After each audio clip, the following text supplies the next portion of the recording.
नमस्कार भक्तों, स्वागत है आप सभी का हमारे चैनल भक्ति महोत्सव में। आज हम आपको पुरुषोत्तम मास का 5वां यानी कि पंचम अध्याय सुनाने जा रहे हैं।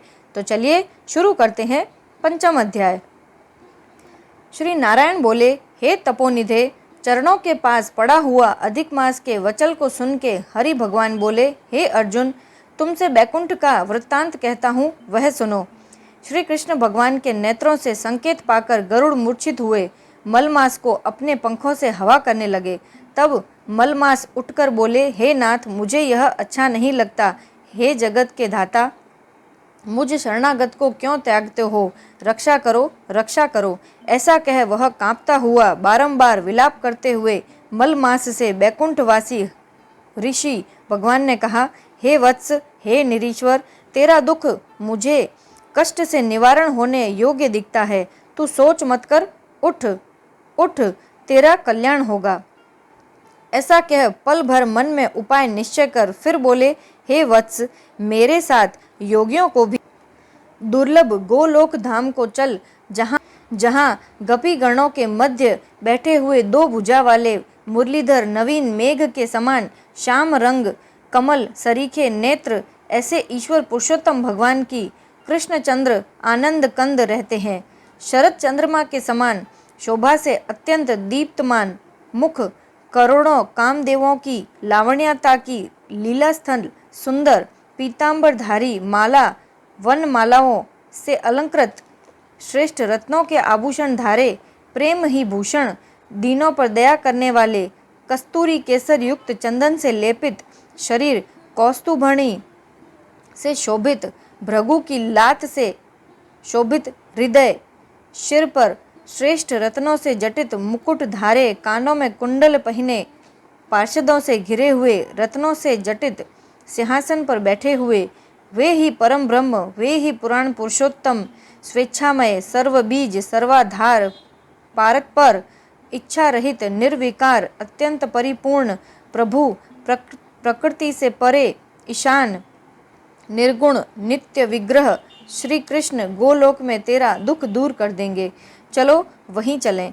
श्री नारायण बोले, इतना कह हरि भगवान मलमास का हाथ पकड़कर गोलोक को ले गए।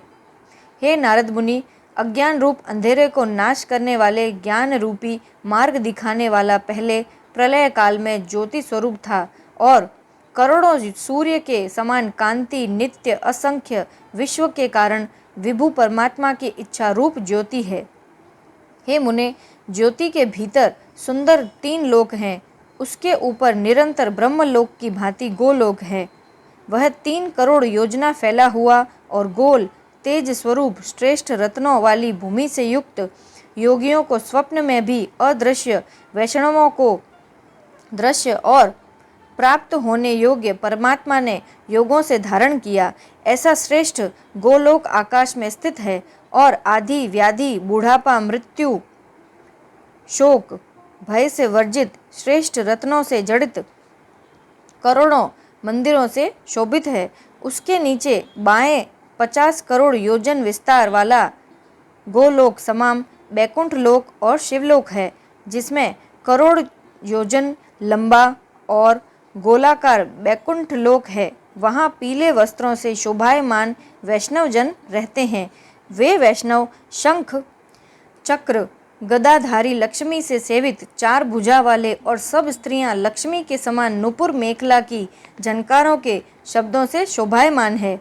गोलोक के दाहिनी ओर सृष्टि के प्रलय काल में भी नाश रहित पार्षदों से घिरा हुआ करोड़ योजन वाला विस्तार वाला शिवलोक है।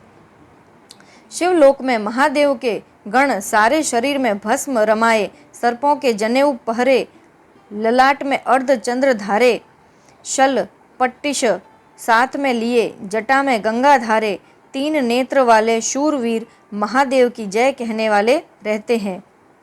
और गोलोक में निरंतर परमानंद कारक परम हर्ष को करने वाली अत्यंत मनोहर ज्योति है। उस ज्योति में अत्यंत सुंदरम श्याम कमल के समान श्याम वर्ण, कमल समान लाल नेत्र, आनंदजनक निराकार परे से भी परे, जिसका योगी जन ज्ञान चक्षु से ध्यान करते हैं।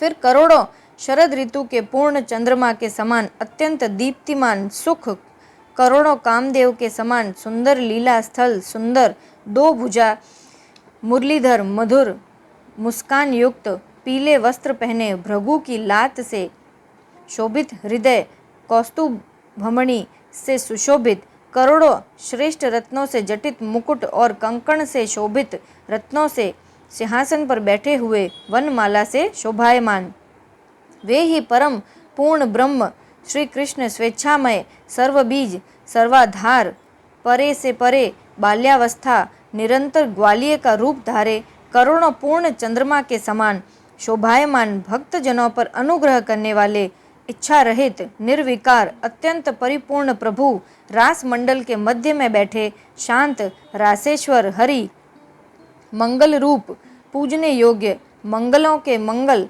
परमानंद घन, सत्य, अक्षर, अव्यय, सब सिद्धियों के ईश्वर, सब सिद्धि रूप और सिद्धि देने वाले, प्रकृति से परे, ईशान, निर्गुण नित्य विग्रह, सबके आदि पुरुष, अव्यक्त, इंद्र रूप, पुरुषतुत, नित्य स्वतंत्र, एक परमात्मा स्वरूप, शांति शांति में परायण रूप का शांत स्वभाव वाले वैष्णव ध्यान करते हैं और केवल उत्कृष्ट रूप एक भगवान ने ही धारण किया है। विष्णु भगवान यों कहकर अधिक मास को रजोगुण से घिरा हुआ ले उत्कृष्ट को गए। सूत जी बोले, सत्कर्म ग्रहण करने वाली वाणी कहकर नारायण के चुप होने पर नारद जी महा उत्सव से लेकर समस्त कथा सुनने के विचार से परमात्मा से बोले। 5वां अध्याय समाप्त। तो भक्तों, आशा करते हैं आज का यह पुरुषोत्तम मास का 5वां अध्याय सुनकर आपको बड़ा ही आनंद आया होगा। इसी तरह हमारे साथ हमारे चैनल पर जुड़े रहें और हमारे चैनल को लाइक, शेयर और सब्सक्राइब ज़रूर से करें। जय श्री कृष्णा। ओम नमो भगवते वासुदेवाय नमः।